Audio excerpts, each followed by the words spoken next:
નિંદ્રુરેમાં Bengali lyrics હું જ લખીશ અને મા ગંગામાં સંસ્કૃત શ્લોક કોઈ આપણે એડપ્ટ નહીં કરીએ એ પણ હું જ લખીશ.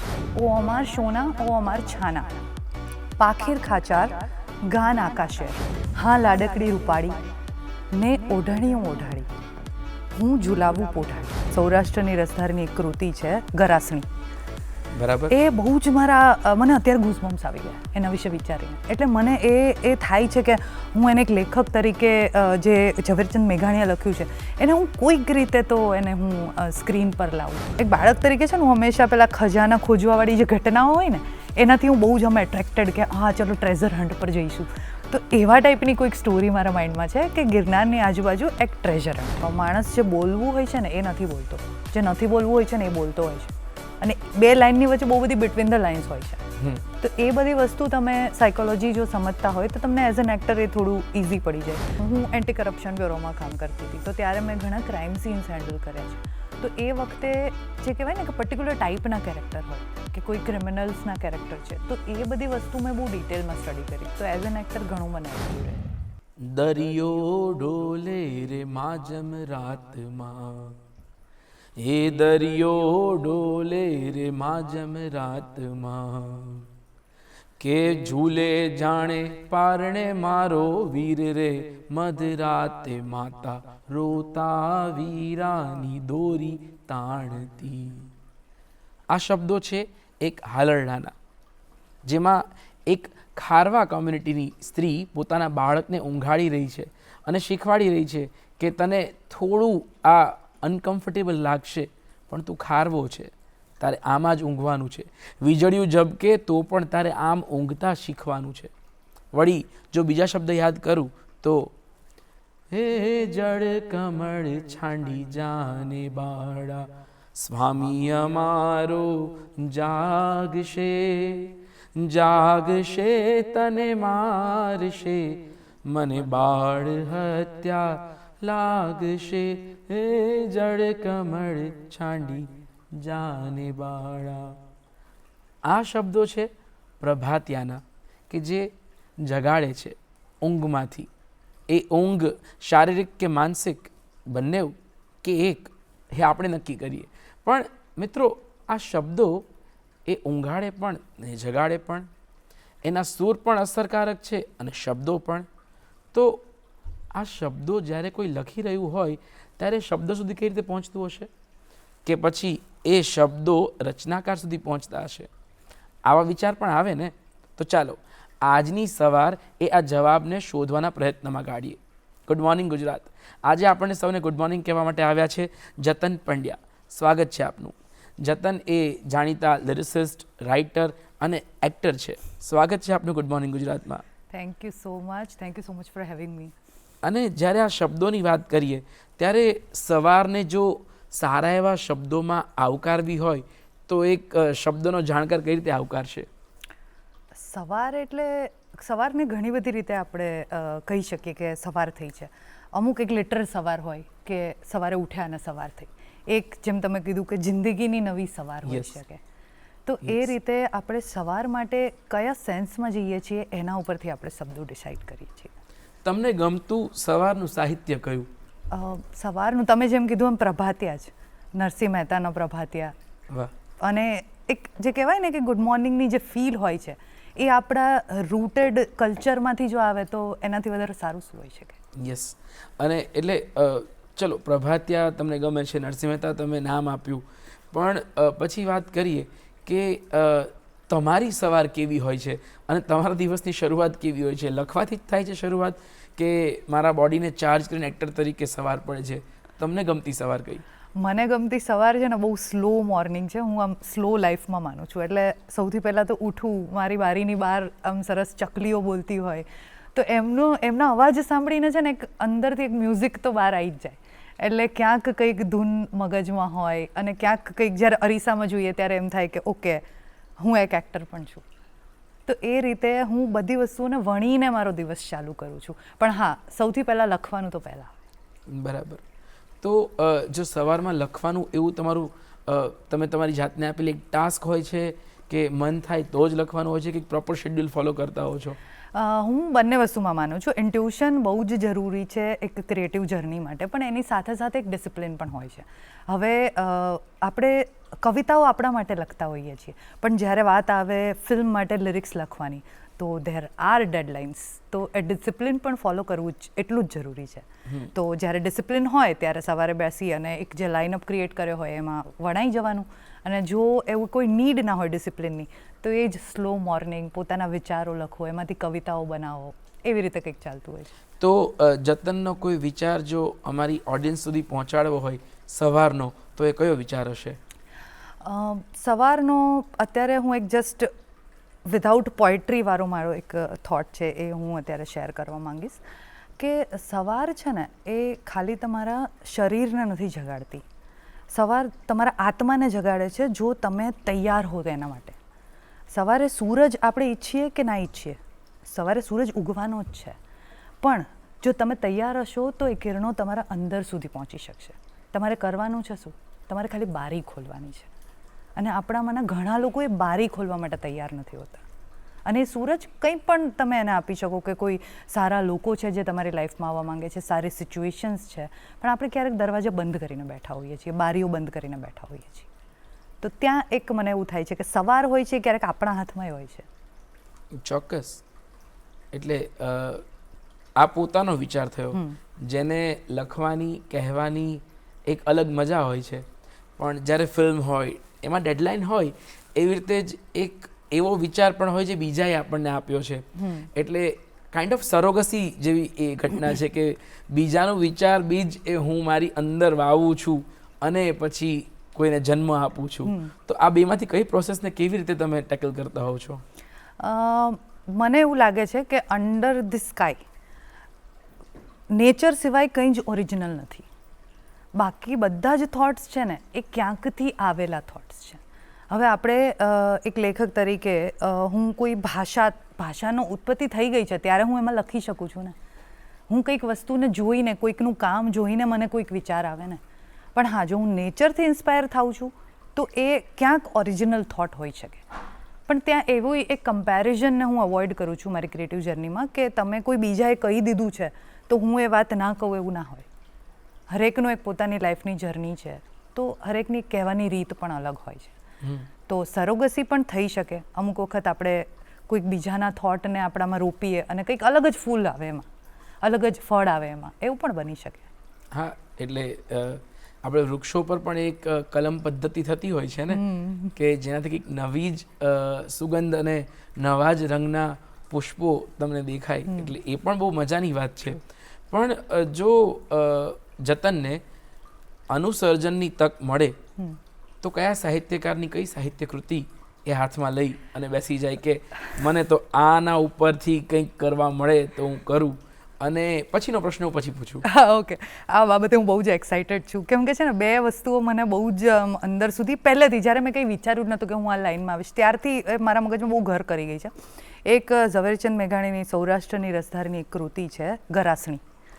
બરાબર. એ બહુ જ મને અત્યારે ગૂઝબમ્સ આવી ગયા એના વિશે વિચારીને. એટલે મને એ થાય છે કે હું એને એક લેખક તરીકે જે ઝવેરચંદ મેઘાણીએ લખ્યું છે એને હું કોઈક રીતે તો એને હું સ્ક્રીન પર લાવું, એઝ એન એક્ટર કે કોઈ પણ રીતે હું એને સ્ક્રીન પર લાવું. અને બીજી એવી રચના છે પૃથ્વી વલ્લભ, કમા મુનશી. યસ. પૃથ્વી વલ્લભ અને ગરાસણી બંને મેં વાંચી છે. એટલે જ્યારે સુવાવડી સ્ત્રી ગાડામાં પાછી આવી રહી હોય, બાપે 2 કે 3 ચોક્યા તો મોકલ્યા હોય ભેગા, એમાં ગેમો નામ હોય છે. ગેમો હોય એટલે શું, એવા એક ગેલમાં મદિરાથી મસ્ત માણસ પીને બેઠો છે અને જ્યારે ધાડ પાડવું આવે છે ત્યારે એ નથી કંઈ કરી શકતો, લોકો એને મારીને ફેંકી દે છે. અને ત્યારે અંગે અંગ પરથી એક ઘરેણું ઉતારીને આપે છે અને કહે છે કે મારે આજે 7મો મહિનો છે, બાપ જવા દો. પણ એ નથી જવા દેતા. અને છેલ્લે એના સોનાના પગમાં એક કડા પહેર્યા હોય છે, જેને નક્કર કહેવાય, જેને છે ને સોનીએ જ બંધ કર્યા હોય. એ ધાડ પાડવો કહે છે કે અમે ખોલી દઈએ, કે લોકો ખોલો. લૂંટતા હતા ત્યાં સુધી કોઈ વાંધો નહોતો, કેમ કે એ બધી વસ્તુઓ સોનું હતું, એ પાછું વસાવી શકાય. પણ જ્યારે એ સ્ત્રીના પગમાંથી ઘરેણું કાઢતા કાઢતા ધાડ પાડવું એ સ્ત્રીના શરીર ઉપર નજર કરી અને અભદ્ર ટિપ્પણી ચાલુ કરી ત્યારે હાથમાં ગાડાનો એક ધોકો આવે છે વળીમાં જે હોય એ, અને એ સ્ત્રીને દુર્ગા જગદંબા સરખાવે ઝવેરચંદ મેઘાણી અને એ ધોકો લઈને ફરી વળે છે અને કાટેલી તલવાર હાથમાં આવે છે અને જે ધાડ પાડુનું ટોળું ભાગે છે એ આ વાર્તા. અને એટલે હમણાં જ વુમેન્સ ડે હમણાં જ થોડા દિવસો પહેલાં જ ગયો, એટલે આવી વાર્તાઓ યાદ આવે અને સવાર તમને જો એવી હોય તો એ દિવસ કેવો જાય એનર્જી. અને એ પછી સ્ત્રી તો નથી લાંબુ જીવતા, એમને પણ અનેક ઘા પડ્યા હોય છે, એ પણ ગુજરી જાય છે. પણ એ જે વાત છે ને કે સંપત્તિ લૂંટાય ત્યાં સુધી વાંધો નથી, પણ જ્યારે વાત શીલ ઉપર આવી ત્યારે એ કોઈને છોડતા નથી. બહુ બહુ સરસ વાર્તા છે. અને એવી જ જો વાર્તા પૃથ્વી વલ્લભ હોય તો તમને પૃથ્વી વલ્લભનો કયો પ્રસંગ ગમે છે? પૃથ્વી વલ્લભમાં છે ને જે એન્ટ્રી જે છે કે જે આખું એ વખતે જે એમણે સ્ટ્રીટનું જે વર્ણન કર્યું છે મુનશીએ, કે હાથી આવી રહ્યો છે, ત્યાંથી મૃણાલ જોઈ રહી છે, એ બહુ જ સુંદર વર્ણન છે.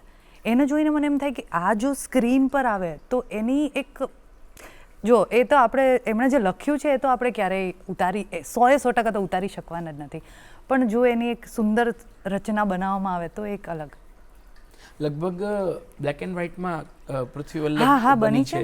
એના પછી કોઈ માલવપતિ મુંજ એવું નામ છે કદાચ. ઇવન નાટક પણ માલવપતિ મુંજ, અને એ એક ઓલિયા કલાકાર હતા કે જે એ માલવપતિ મુંજ નાટક ભજવતા એવું કહેવાય છે. એમની મઝાર અમદાવાદમાં જ છે. એમનું નામ હતું માસ્ટર અશરફ ખાન. અચ્છા. માસ્ટર અશરફ ખાન એવું કહેવાતું કે જ્યારે કોઈ નાટકની મંડળી બેસી ગઈ હોય ને, પાયમાલ થઈ ગઈ હોય ને, ત્યારે એ માસ્ટર અશરફ ખાને તેડાવે અને કંઈક તમે પૃથ્વી વલ્લભ ભજવો, કંપની વાટી થઈ જાય. એટલે એવું અમર સાહિત્ય.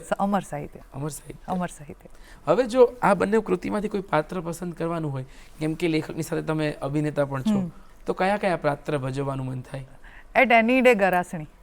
એ તો બહુ જગજાહેર વાત છે કે ગરાસણી વાર્તામાં તો હું ગરાસણી જ બનીશ. પણ હવે પૃથ્વી વલ્લભમાંથી જો પાત્ર આવે તો એમાં જો એક જેન્ડર વાઇઝ ને એક બાજુ છોડીએ ને તો પૃથ્વી વલ્લભ પોતે.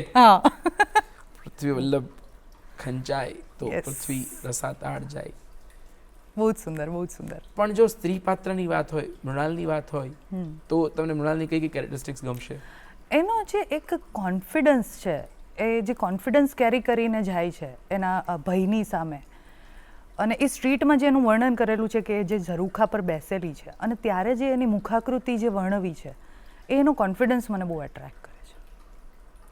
તમે તમારા પોતાના લેખનો જેટલા થયા છે, તમે જેમ કે આપણે વાત કરીએ તો કાશી રાઘવની તમે એમાં કો રાઇટર છો, પાતકીની ઇવન જે હમણાં જ રિલીઝ થઈ, તો તમારા રાઇટિંગની સ્કિલ્સ પર આ બધાની અસર કઈ રીતે તમે જુઓ છો, કે પછી તમે ઇન્ડિપેન્ડન્ટ રહેવા માંગો છો રાઇટર તરીકે? ના, ઓફકોર્સ જે પણ વાંચ્યું હોય એ ક્યાંક ને ક્યાંક તમારી સાથે તો રહે જ. અને મારી આર્ટિસ્ટિક જર્નીમાં મેં એક વસ્તુ નોટ કરી છે કે તમે એઝ એન આર્ટિસ્ટ તમારે કોઈ કલાનું સર્જન કરવું છે તો એમાં છે ને સૌથી વધારે આર્ટ ટેલેન્ટ હોય છે, આર્ટ હોય છે, ક્રાફ્ટ પણ હોય છે. એનાથી વધારે એક ઇમ્પોર્ટન્ટ વસ્તુ મને લાગતી હોય ને તો એ છે ઇન્ટરકનેક્ટેડનેસ. કે મેં અહીંયાથી એક પ્રભાત્યું સાંભળ્યું, મેં અહીંયા કોઈ ફિલ્મ જોઈ, અહીંયા હું સ્ટ્રીટ પર જઈ રહી હતી ત્યારે મેં કોઈ વ્યક્તિને એવું જોયું કે જેની મુખાકૃતિ મને બહુ જ એટ્રેક્ટિવ લાગી, કે એમાંથી હું કંઈ શીખી શકું. હવે આ ત્રણેય છે ને એ મારા માઇન્ડમાં છે, પણ જ્યારે હું કંઈ લખવા બેસીશ કે હું કોઈ કેરેક્ટર ભજવવા બેસીશ ત્યારે આ કનેક્ટેડ કઈ રીતે થાય છે મારા માટે, તો એ મને એવું લાગે છે કે એ ક્યાંક વધારે ઇમ્પોર્ટન્ટ હોય છે. એટલે જે પણ એક્સપિરિયન્સ છે લાઈફના એ ઓફકોર્સ હરેક આર્ટમાં રિફ્લેક્ટ કરે છે. તો તમારું સ્કૂલિંગ કે તમારું જ્યાં અપબ્રિંગિંગ થયું હોય એની અસર કેટલી તમારા સર્જન અને સર્જન યાત્રામાં આવતી હોય છે? ઘણી બધી. હું બેઝિકલી જુનાગઢથી આવું છું, તો કાઠિયાવાડી તો પ્રેમ છે. જ્યાં પણ મારા લિરિક્સ સાથે તો એમાં તમને ફોક દેખાશે, અને સ્ક્રીન રાઇટિંગમાં તમને ફોક દેખાશે, બોલીમાં ફોક દેખાશે. એટલે એ જે ગિરનાર છે એ અંદર જ છે. ગિરનારની ઉપર જો છૂટ આપીએ કે ચલો ભાઈ કલમ ઉપાડો અને લખો એવું કંઈક કે જે ગિરનારની આસપાસની તમારી પોતાની કંઈક કૃતિ હોય, તો કઈ હોય? ગિરનારની આસપાસની મને એકચ્યુઅલી મારા માઇન્ડમાં એક થોટ હતો બહુ પહેલાં, કે એક છે ને એક બાળક તરીકે છે ને હું હંમેશા પેલા ખજાના ખોજવાવાળી જે ઘટનાઓ હોય ને એનાથી હું બહુ જ એટ્રેક્ટેડ કે હા ચલો ટ્રેઝર હન્ટ પર જઈશું. તો એવા ટાઈપની કોઈક સ્ટોરી મારા માઇન્ડમાં છે કે ગિરનારની આજુબાજુ એક ટ્રેઝર હન્ટ, અને મેં લખેલી પણ છે, મારી રીતે રજિસ્ટર્ડ કરાવેલી છે, એટલે ક્યારેક મોકો મળશે તો 100% બનાવીશ. અરે મોકો મળી જાય ને, જો કોઈ પ્રોડ્યુસર અમને સાંભળી રહ્યા હોય તો પ્લીઝ જતન પંડ્યાનો સંપર્ક કરે. એક સરસ વાર્તા છે એમની પાસે જેમાં ગિરનાર આસપાસનું કોઈ ટ્રેઝર હન્ટ, અને એકચ્યુઅલ કંઈ આવું હોય તો સરકારને પણ આપણે જાણ કરી શકીએ. Yes, please. કેમ કે એ સરકારની સંપત્તિ છે, Yes, એ please. આપણી સંપત્તિ Yes, નથી. please. પણ બહુ ઇન્ટરેસ્ટિંગ વાત છે કેમ કે નાનપણથી બધા લોકોએ છે ને પેલા ચાંચિયાઓની વાર્તાઓ સાંભળી, સમુદ્રી ખજાનોની વાત સાંભળી હોય, અને તમારા ઘરને ધાબે ચડો ને તમને ગિરનાર દેખાતો હોય તો તમને ગિરનારમાં એક ખજાનો દેખાય, એ બહુ મજાની વાત હા, છે. અને ખજાનો ઘણો બધો હોઈ શકે. જેમ કે હું કોલેજમાં હતી ને ત્યારે અમારા પ્રોફેસર એક હતા, એ છે ને ગિરનારમાં જડીબુટીઓ પર રિસર્ચ કરતા હતા.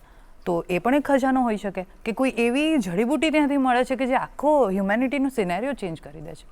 તો ઇટ કેન બી એનીથિંગ એમ. જ્યારે તમે થોડા લિમિટ્સની બહાર વિચારો તો ઘણા બધા વિચાર આવે. ધીરે ધીરે સ્ક્રિપ્ટ ડિસ્ક્લોઝ થઈ રહી છે અને જો કેમ કે આગળ વાત કરવાના છીએ આપણે, પણ એ ફોરેન્સિક સાયન્સ એક્સપર્ટ પણ છે, એટલે જડીબુટ્ટીઓ પર જાય એમાં જરાય નવાઈ નહીં પામવાની. સાયન્સ બેકગ્રાઉન્ડ હોય એટલે તમે ગમે ત્યાં ડૂબકી મારીને પહોંચી શકો છો કે ચલો હવે વનસ્પતિઓ પર જતા રહીએ.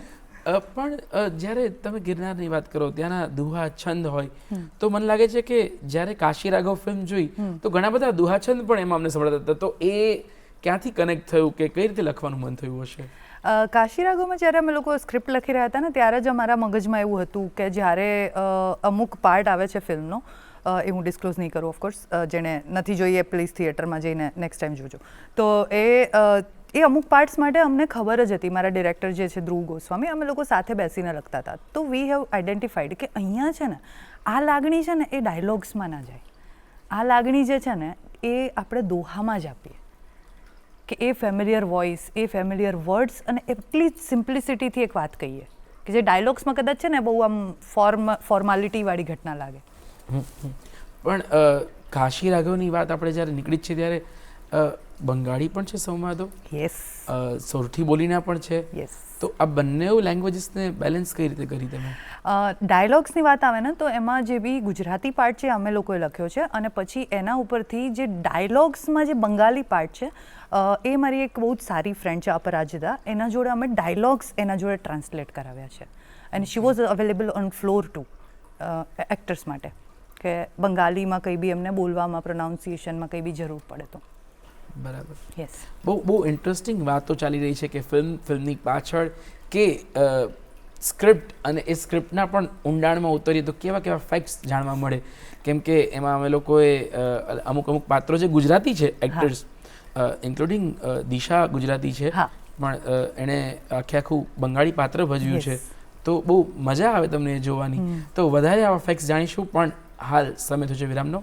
વિરામ બાદ ફરી મળીશું ગુડ મોર્નિંગ ગુજરાતમાં. વિરામ બાદ આપ સૌનું સ્વાગત છે ગુડ મોર્નિંગ ગુજરાતમાં. આપણે વાતચીત કરી રહ્યા છીએ જતન પંડ્યા સાથે, અને આપણે એમના અમુક એવા આઈડિયા વિશે પણ વાત કરી કે જે ગિરનારમાં ક્યાંક ખજાનો છે ની વાત છે. આપણે કાશી રાઘવની વાત કરી રહ્યા હતા બેઝિકલી. એટલે આમ જો ઓકે, સો કેમ કે કાશી રાઘવ પર વાત કરીએ છીએ, અને અમુક લોકોએ જો ન જોયું એ ફિલ્મ, તો તમે એને વન લાઇનરમાં સમજાવી કઈ રીતે સમજાવી શકશો?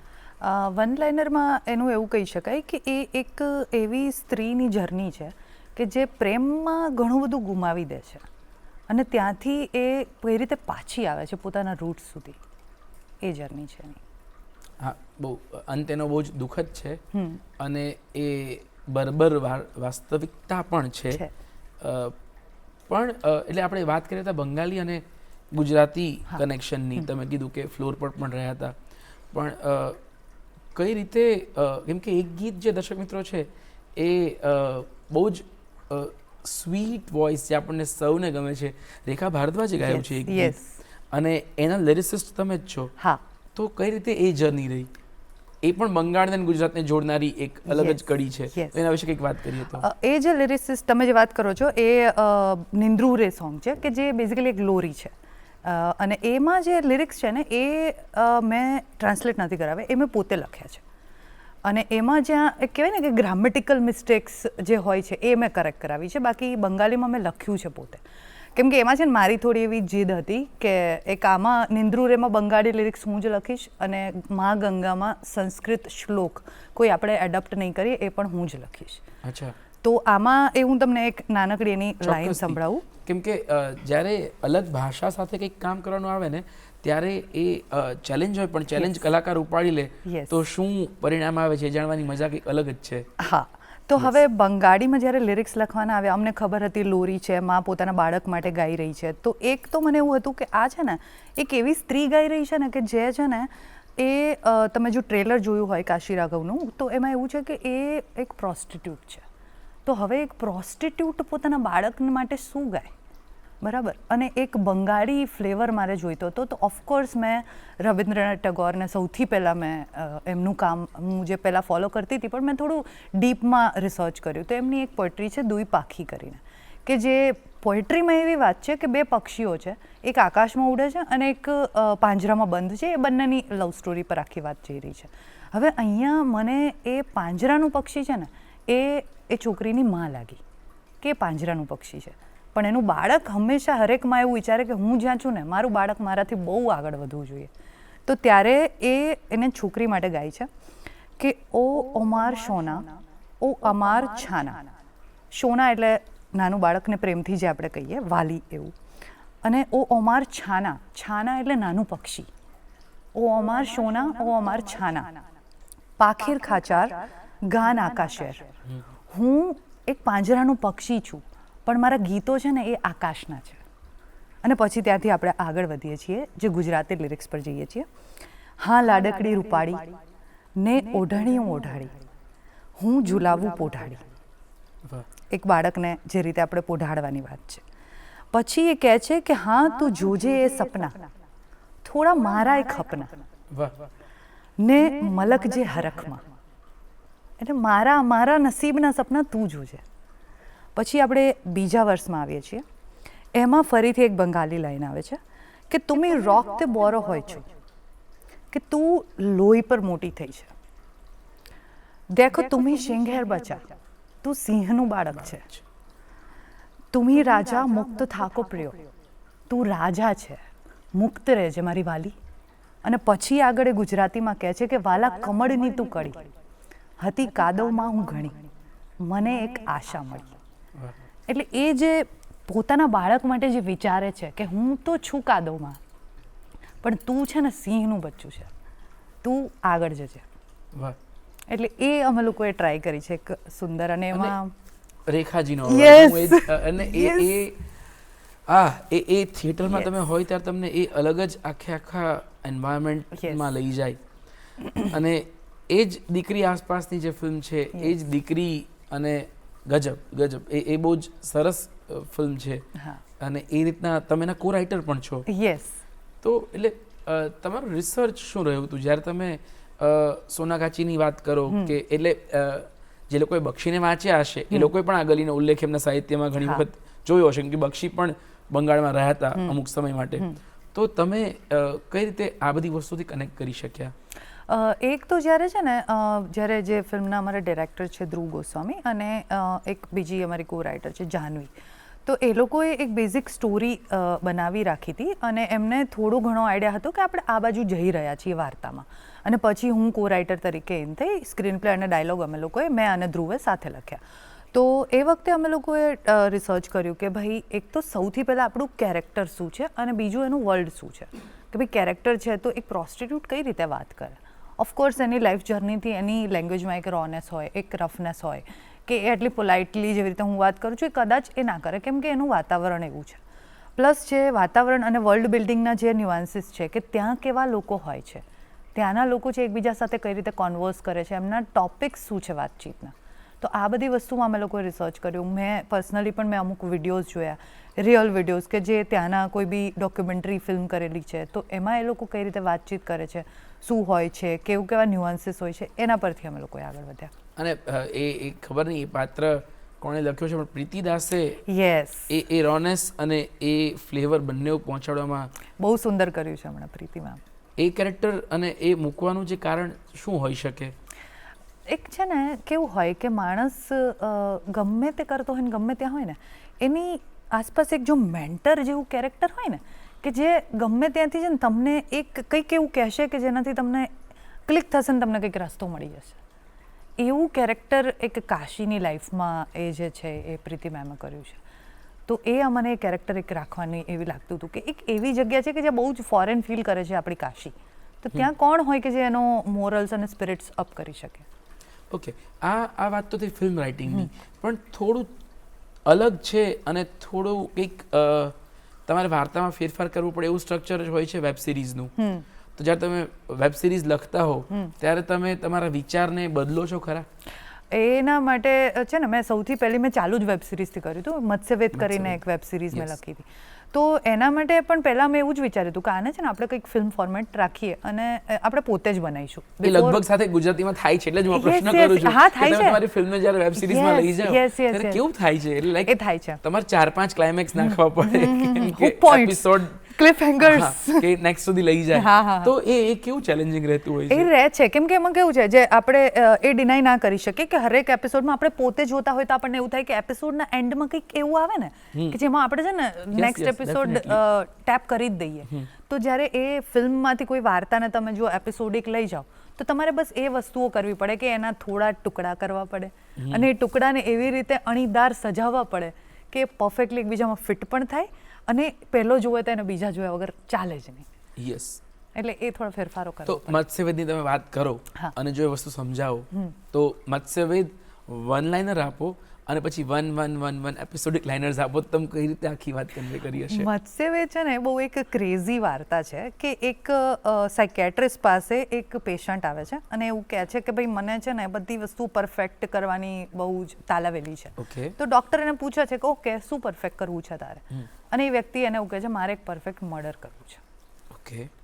અને હવે જે આપણો સાયકેટ્રિસ્ટ છે જે કેરેક્ટર દેવકીએ પ્લે કર્યું છે તો એ છે ને એ એક સાયકોલોજીકલ ડિસઓર્ડરથી પીડાઈ રહી છે. પોતે સાયકેટ્રિસ્ટ છે પણ એના એક ડિસઓર્ડર છે જેને આપણે ગોડ કોમ્પ્લેક્સ કહીએ કે જેમાં મને એવું લાગવા માંડે કે હું ભગવાન છું. તો એમાં જે દેવકીનું કેરેક્ટર છે એનું નામ છે કૃષ્ણ અને એને એવું ફીલ થાય છે કે એ કૃષ્ણ છે જે એ નથી ઓફકોર્સ. અને સામેવાળો જે વ્યક્તિ છે એને ખબર છે કે આ વ્યક્તિ ફીલ કરે છે કે એ ભગવાન છે. અને એ પછી આપણે ધીમે ધીમે જેમ એપિસોડ એક આગળ વધીએ એમ આપણને ખબર પડે છે કે સામેવાળી વ્યક્તિ છે એને એવું કહે છે કે હવે આ મારે પરફેક્ટ મર્ડર કરવું છે પણ હવે આમાં તમે જ મને મારા સારથી બની શકો કૃષ્ણ. મને અર્જુન તરીકે સ્વીકારો અને મારો પ્લાન તમે મને કહો કે આમાં શું ખોટ છે. ઓકે. અને પછી એના પર જે ડૉક્ટર છે એને કહે છે કે અચ્છા અહીંયા ભૂલ છે, તું આવું કરીશ તો આવું થશે, તું અહીંયા પકડાઈ જઈશ, તું આમ કરીશ તેમ કરીશ. પછી જે પેશન્ટ છે એ ધીમે ધીમે સમજતો જાય છે અને છેલ્લા એપિસોડમાં આપણને ખબર પડે છે કે સામેવાળો જે પેશન્ટ છે એ એકચ્યુઅલી એક ઇન્વેસ્ટિગેટર હોય છે કે જે એક મર્ડર કેસને સોલ્વ કરવા માટે અહીંયા આવ્યો હોય છે.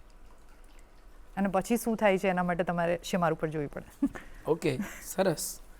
પણ એટલે આટલી સરસ વાતો જ્યારે કોઈ કરતું હોય ત્યારે તમારે સમજી જવાનું કે આ ખાલી રાઇટર નથી બોલી રહ્યું, એનું એજ્યુકેશન બેકગ્રાઉન્ડ બોલાવી રહ્યું છે.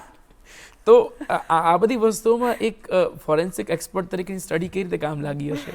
અરે અઢળક કામ લાગી છે. મને છે ને આજ સુધી મારા ઘરે એવા ટોન્ટ પડે છે કે આજ કરવું તું તો શું કરવા ભણી આટલું બધું. તો એટલે મારું બેકગ્રાઉન્ડ જે ફોરેન્સિકનું છે, લોનું છે, તો ઓફકોર્સ એ સર્ટન ટાઈપની સ્ટોરીઝમાં તો આપણને ડેપ્થ આપે જ છે કે ભાઈ મેં લો સાથે કામ કર્યું છે, પોલીસ સાથે કામ કર્યું છે અને ફોરેન્સિક સાથે કર્યું છે. તો મને એમના ડિટેલ્સ બધી ખબર છે કે એ ટાઈપનો જે ક્રાઇમ થ્રિલર કે કોર્ટરૂમ ડ્રામા છે એ તો ઇઝીલી આપણે લખી જ શકીએ. પણ એક વસ્તુ એ છે કે જ્યારે હું ફોરેન્સિકમાં એક સેગમેન્ટ છે સાયકોલોજી, જ્યારે હું એ ભણતી હતી અને એ પ્રેક્ટિસ કરતી હતી તો ત્યારે મને સમજાણું કે કોણે કર્યું છે અને કઈ રીતે કર્યું છે એ ફોરેન્સિકમાં મેં જાણ્યું. પણ મને વધારે ઇન્ટરેસ્ટ હતો કે કેમ કર્યું છે. જે એક વાય હોય ને કે એક માણસ દરેક વસ્તુ કેમ કરે છે તો એને એક મનોમંથન હોય, કોઈ પણ કામ કરવા પાછળનું એક જે ફોરેન્સિક ટર્મ્સમાં અમે કહીએ મેન્સરિયા હોય, તો એ વસ્તુમાં મને બહુ ઇન્ટરેસ્ટ પડતો હતો. ઓકે. તો એ ક્યાંક મને વાર્તામાં વધારે હેલ્પ કરે છે કે એ ઇન્ટરેસ્ટ મારો અહીંયા બિલ્ડઅપ થાય છે. એઝ એક્ટર શું શું શીખવા મળે ફોરેન્સિક એક્સપર્ટ જો બની ગયા હોય તો? સાયકોલોજી, જે આપણે કહીએ ને કે કેરેક્ટરાઇઝેશન, કે જે તમને તમારી સામે એક કેરેક્ટર આવ્યું તો તમે એના દરેકે દરેક વાત બોલવા પાછળનું સાયકોલોજીમાં એક આપણે એવું કહીએ છીએ કે માણસ જે બોલવું હોય છે ને એ નથી બોલતો, જે નથી બોલવું હોય છે ને એ બોલતો હોય છે. અને 2 લાઇનની વચ્ચે બહુ બધી બિટવીન ધ લાઇન્સ હોય છે. તો એ બધી વસ્તુ તમે સાયકોલોજી જો સમજતા હોય તો તમને એઝ એન એક્ટર એ થોડું ઇઝી પડી જાય. પ્લસ અમુક માઇક્રો એક્સપ્રેશન્સ હોય છે કે જેમ કે કોઈ વ્યક્તિ કોઈ સામે બેઠ, જેમ કે આપણે વાત કરી રહ્યા છીએ તો મારા એક્સપ્રેશન ઉપરથી તમને ઘણી બધી વસ્તુઓ ખબર પડી શકે કે હું બોલું છું એ કંઈક અલગ છે, મારા એક્સપ્રેશન કંઈક અલગ જઈ રહ્યા છે. તો આ બધી જે અમુક ન્યુઆન્સીસ હોય છે. અને પ્લસ હું એન્ટી કરપ્શન બ્યુરોમાં કામ કરતી હતી તો ત્યારે મેં ઘણા ક્રાઇમ સીન્સ હેન્ડલ કર્યા છે. તો એ વખતે જે કહેવાય ને કે પર્ટિક્યુલર ટાઈપના કેરેક્ટર હોય કે કોઈ ક્રિમિનલ્સના કેરેક્ટર છે, તો એ બધી વસ્તુ મેં બહુ ડિટેલમાં સ્ટડી કરી. તો એઝ એન એક્ટર ઘણું મને હેલ્પફુલ રહે છે. ઓકે, જ્યારે વાત આવે છે સાયકોલોજીની અને એક્ટરની, બહુ બધા એક્ટર્સને સાયકિક કેરેક્ટર્સને બધું પરફોર્મ કરવું ગમતું હોય છે. તમારી ગમતી સાયકો થ્રિલર ફિલ્મ કઈ? ફિલ્મ નથી પણ એક છે ને એક રેફરન્સ જે મેં મત્સ્યવેદના રેફરન્સ તરીકે મેં ફિલ્મ વેબ સિરીઝ હતી, એક હેનિબલ કરીને વેબ સિરીઝ છે જેની ફિલ્મ્સ પણ બની છે, સાયલન્સ ઓફ ધ લેમ્બ્સ ને એ બધી, પણ એની એક એડપ્ટ કરીને એ લોકો એક અલગથી વેબ સિરીઝ બનાવી છે. મને હું એને સૌથી ટોપ પર મૂકું છું બધી જ રીતે, કેરેક્ટરાઇઝેશન, સિનેમેટોગ્રાફી, વાર્તા, બધું જ. And if you recommend any book to our audience, વાંચવું હોય જો આ રીતનું આ ઝોનરનું કંઈક, તો શું વાંચવું જોઈએ? સાયકો થ્રિલરમાં તમે એક તો શેરલોક હોમ્સની કોઈ પણ વાંચી શકો, એક બેઝિક તમને જે હોય તો એના character related sir Arthur Connon ડોયલની કોઈ પણ બુક તમે પકડીને વાંચી શકો. બીજી તો તમારે કેરેક્ટર સમજવું હોય તો તમે કાર્લ યંગને વાંચી શકો. પછી એક બુક છે, મને એમના રાઇટરનું નામ ભૂલાય છે, હીરો વિથ 1000 ફેસીસ. હવે એ બુક છે ને મને મારા એક ફ્રેન્ડે રિકમેન્ડ કરી હતી. એ બુકમાં એવું છે કે આપણું જે સપનું હોય છે ને, ડ્રીમ હોય છે ને, એ બહુ પર્સનલાઇઝ્ડ મિથ છે. અને જે મિથ હોય છે, કોઈ પણ જે આપણે માઇથોલોજીકલ સ્ટોરીઝ છે, એ એક જનરલાઇઝ્ડ ડ્રીમ છે. બેઝિકલી તમારી લાઈફની વાર્તા અને મારી લાઈફની વાર્તા સેમ જ હોય છે, તમે મોટું જુઓ તો. જે આપણે સ્ક્રીન રાઇટિંગમાં પણ ફોલો કરીએ છીએ અને આપણે હીરોઝ જર્ની કહીએ છીએ, કે આપણે એક્ટિંગમાં પણ ફોલો કરીએ છીએ. તો basically everything is the same. તો એ બુક બહુ જ સુંદર છે. થોડી જાડી છે પણ બહુ સુંદર. એટલે આઈ હોપ જાડી છે એવું મને જોઈને નહીં કીધું હોય. અરે પણ તમારા રિસેન્ટ કામની વાત કરીએ, પાતકી વિશે કંઈક વાત કરવી હોય તો તમે શું કરશો? હમણાં જ રિલીઝ થઈ છે. હા, જસ્ટ હમણાં થિયેટરમાં હતી. પાતકી સુંદર વાર્તા છે. એક બહુ જ સરસ પ્રયત્ન કર્યો છે કે એક કન્ફાઇન્ડ લોકેશનમાં એક ક્રાઇમ થ્રિલર બનાવવાનો. એમાં મેં બેઝિકલી એમની સાથે કામ કર્યું હતું એમના ગુજરાતી ડાયલોગ્સ માટે, કે એમની જે વાર્તા હતી, એમણે જ્યારે જે ડિરેક્ટર છે અભિનય, એમણે હિન્દીમાં લખેલી હતી, તો એમણે એમનું ગુજરાતીકરણ કરવું હતું. તો એમાં હું એમની ટીમમાં ઇન થયેલી. એટલે હવે જો ગુજરાતની ઓડિયન્સ રાહ જોતી હોય કે મૂળથી લઈ અને સ્ક્રીન સુધી જતનનો પોતાનો વિચાર અમારે સ્ક્રીન પર જોવો છે, તો જતન શું પીરસવા માંગે છે ગુજરાતી ઓડિયન્સને? અત્યારે એક ફિલ્મ પર હું કામ કરી રહી છું. એ બેઝિકલી બહુ જ ડિફરન્ટ જોનર એક ટ્રાય કરી છે. એ હોરર છે અને એક કન્ફાઇન્ડ લોકેશનમાં છે અને બહુ જ ઓછા કેરેક્ટરમાં અમે લોકો એને, બિકોઝ બજેટના રીઝનથી અમે બહુ જ ઓછા કન્ફાઇન્ડ સ્પેસમાં એને બનાવવાની ટ્રાય કરીએ છીએ. પણ એક એવો માઇથોલોજીકલ થોટ અમે મૂકી રહ્યા છીએ ને કે એ મને એવું લાગે છે કે ઓડિયન્સને ગમશે. એ હું લખી રહી છું, એમાં હું પ્લે પણ કરી રહી છું અને હું ડિરેક્ટ પણ કરી રહી છું. જો કોઈ ઓડિયન્સમાંથી એવું કહે કે મારી પાસે એક વિચાર છે પણ એ વાર્તા નથી બની રહ્યો, કાં તો પછી વાર્તા છે એનું સ્ક્રીન પર અમારે નિરૂપણ કરવું હોય, તો એક જર્ની શું હોય છે આઈડિયલી એક વિચારને વાર્તાને સ્ક્રીન સુધી લઈ જવાની? સૌથી પહેલાં તો છે ને, જ્યારે મને કોઈ આવું કહે ને, એટલે હું એમ કહું છું જે તમને વિચાર આવતો હોય ને એ પહેલાં તમે લખી નાખો. ભલે તમે વાર્તાના ફોર્મેટમાં લખો કે ભલે તમે નિબંધના ફોર્મેટમાં લખો. આપણે એવું કહીએ ને કે કોરું પેજ તમે એડિટ ના કરી શકો, તો તમે એકવાર એ લખી નાખો. પછી જો તમે એ લખશો ને, પછી તમને ખબર પડશે, તમે થોડું મનોમંથન કરો કે અચ્છા, આને જો હું એવી એક ફિલ્મ બનાવું જે મારે જોવી છે, તો આમાંથી મને શું લાગે છે કે કેટલું ઇમ્પોર્ટન્ટ છે, કેટલું ઇમ્પોર્ટન્ટ નથી, એ તમે એક સેલ્ફ એડિટ કરો.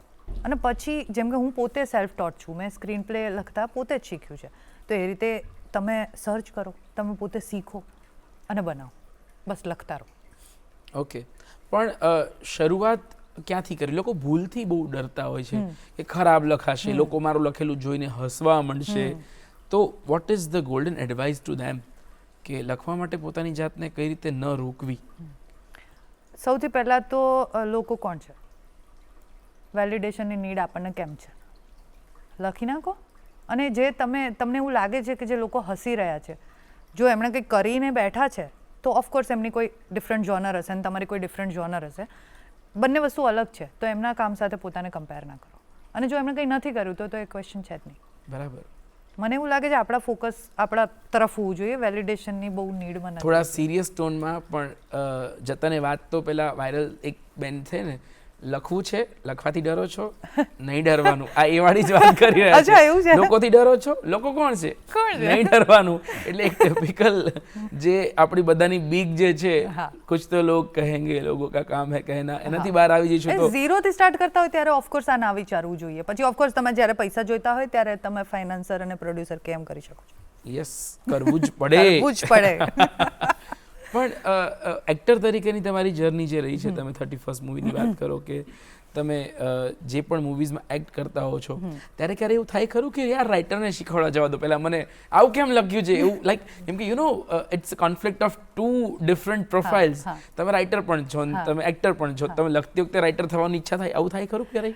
ત્યારે છે ને, જો એમાં હું રાઇટિંગમાં કંઈ ઇન્વોલ્વ ના હોઉં, ઘણી વખત એવું થયું છે કે હું રાઇટિંગમાં પણ ઇન્વોલ્વ હોઉં છું. જેમ કે કાશીરાગોમાં જ મેં એક્ટિંગ કરી છે, તો હું રાઇટિંગમાં ઇન્વોલ્વ છે, મેં જ લખ્યું છે મને. તો પણ જેમાં હું જેમ કે 31st, તો એમાં હું રાઇટિંગમાં ક્યાંય જ ઇન્વોલ્વ નથી, હું ખાલી એઝ એન એક્ટર જ ફ્લોર પર હતી. તો ત્યારે એક હું એ બાયફર્કેટ રાખું છું કે ઓફકોર્સ એમણે મને આ કેરેક્ટર આપ્યું છે, એમણે બનાવ્યું છે, તો હું ઓફકોર્સ એમને જ પૂછીશ પહેલાં કે તમે શું વિચાર્યું છે આમાં. મારા ક્વેશ્ચન હશે એ જરાક માથાકૂટવાળા 2 વધારે હશે, પણ હું ક્યારે એમ નહીં વિચારું કે આને આમ લખ્યું હોત તો, કેમ કે એમની પણ એક ક્રિએટિવ જર્ની છે. Yes yes yes.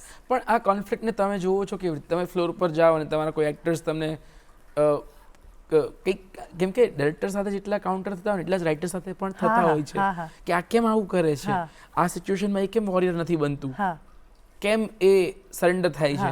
તો એ વખતે તમારા એક્સપિરિયન્સીસ જો કંઈક શેર કરી શકો તો કેવા હશે?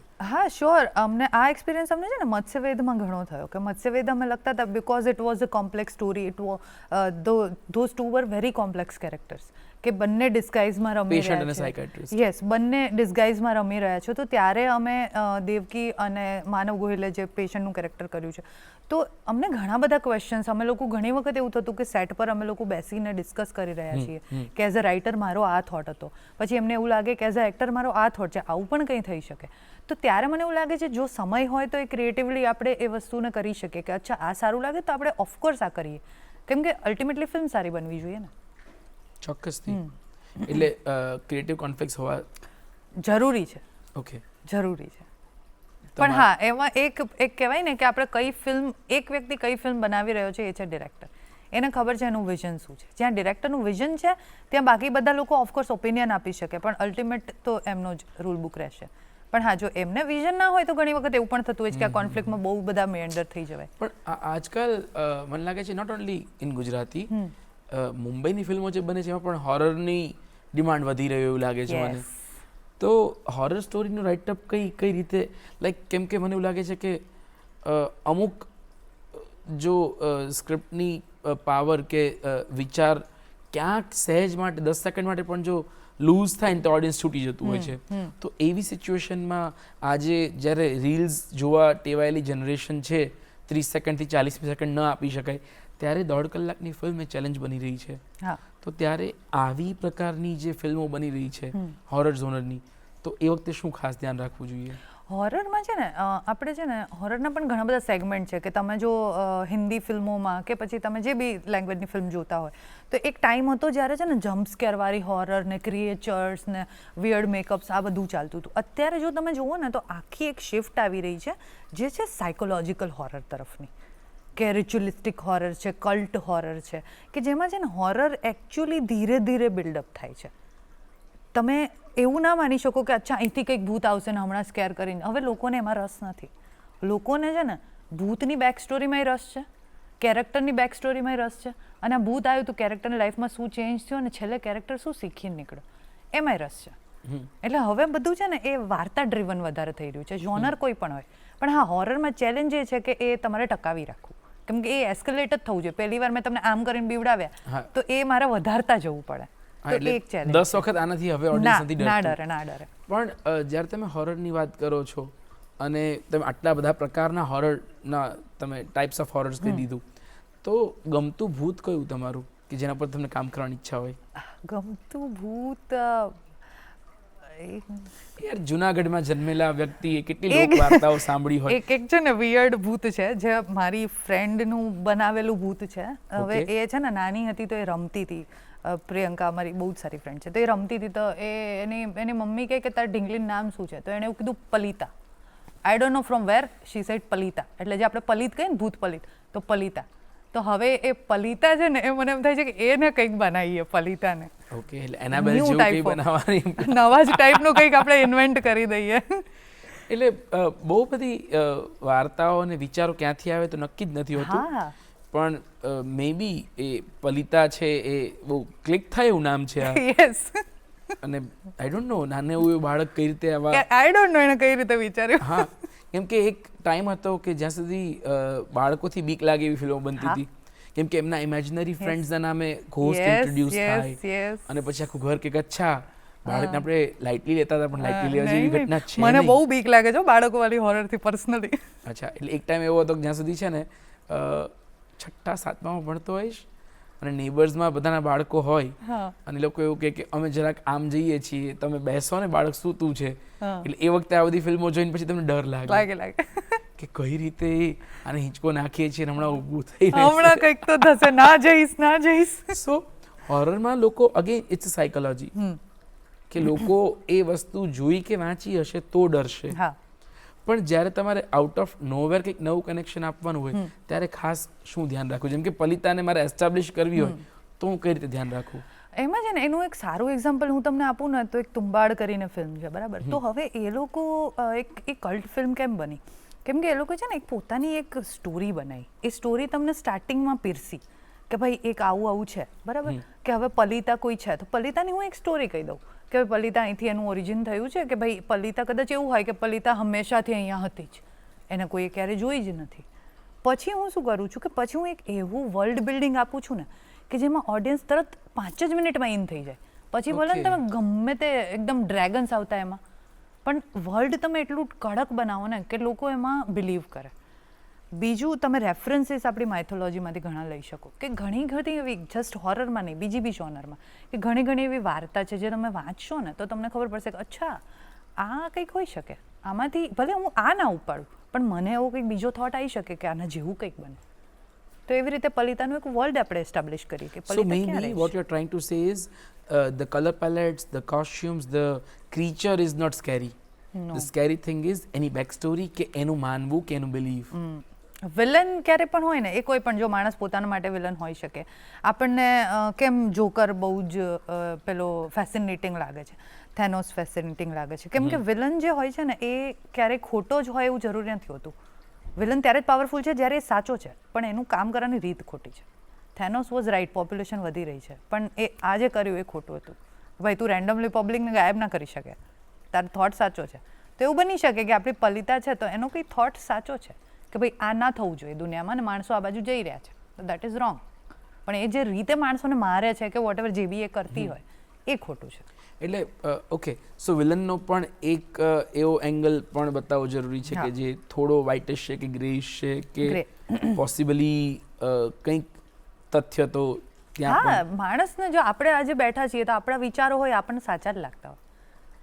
એટલે એ કદાચ વિલન હરેક હશે એ એટલા દુનિયાથી કટીને રહ્યા છે ને કે એમના માઇન્ડમાં એવું છે કે હું જે વિચારું છું એ સાચું જ છે અને એ મારે ઇમ્પ્લિમેન્ટ કરવું જ પડે. હા, એ તો છે જ ને. કોઈ વ્યક્તિએ જ્યારે કોઈનું મર્ડર કર્યું હશે અને તમે એને મળશો તો એની પાસે 100% કન્વિક્શન હતું એટલે એને મારી શક્યો છે.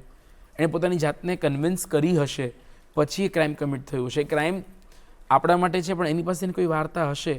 પણ ડોન્ટ યુ થિંક સો એ વાર્તાને કે વિલનના એ સત્યને ઉજાગર કરવું એ સોસાયટી માટે થોડું ડેન્જર છે? મને એવું લાગે છે કે છે ને ડેન્જર તો છે ઓફકોર્સ, પણ ક્યાંક છે ને તમે કોશનરી ટેલ પણ આપી રહ્યા છો ને કે તમે જો આ ઘટના કરી તો પછી તમારો એન્ડ શું થશે. તો એઝ અ ફિલ્મ મેકર એટલી સોશિયલ રિસ્પોન્સિબિલિટી તમારી હોય કે તમે જો એક કોઈ ખરાબ ઘટના બતાવી રહ્યા છો તો તમે એનું કન્ક્લુઝન અને કોન્સિક્વન્સીસ સાથે બતાવો. ઓકે, કે જેમ કે તમે હમણાં જે કીધું કે કોઈ ક્રાઇમ કર્યો છે એક, તો હવે એમાં એક એવું હોય કે ભાઈ એક ક્રાઇમ ઓફ પેશન હોય કે આપણે બેનો ઝઘડો થયો અને કંઈક થઈ ગયું, કંઈ જ તમે નહોતું વિચાર્યું, કંઈ મેં નહોતું વિચાર્યું. બીજું છે કે ભાઈ હું તો પ્લાન કરીને આવી છું કે અહીંયા આજે આવું કરીશ, આવી રીતે કરીશ, મેં આ વસ્તુ ખરીદી, આ કર્યું, તે કર્યું. તો હવે ત્યારે તમે આખી પ્રોસેસ બતાવો છો તો ઓડિયન્સને ખબર પડે છે કે અચ્છા અહીંથી આમ લેવાય, આમ કરાય, આમ છે. તો ત્યારે તમારી એક રિસ્પોન્સિબિલિટી આવે કે અમુક ડિટેલ્સ તમે હાઇડ કરો, અને બીજી વસ્તુ કે તમે એના કોન્સિક્વન્સીસ બતાવો ઓકે. As a society. તો એના માટે આપણું સેન્સર બોર્ડ છે કે જે જુએ છે કે તમે જસ્ટ એક પેલી ફેન્ટસી ક્રાઇમ તો નથી જ બતાવી રહ્યા. ગુજરાતી ફિલ્મ્સ અને ગુજરાતી ઓડિયન્સ આજકાલ શું જોવા માંગે છે, કે કઈ દિશાનું તમે કંઈક આપવા માંગશો?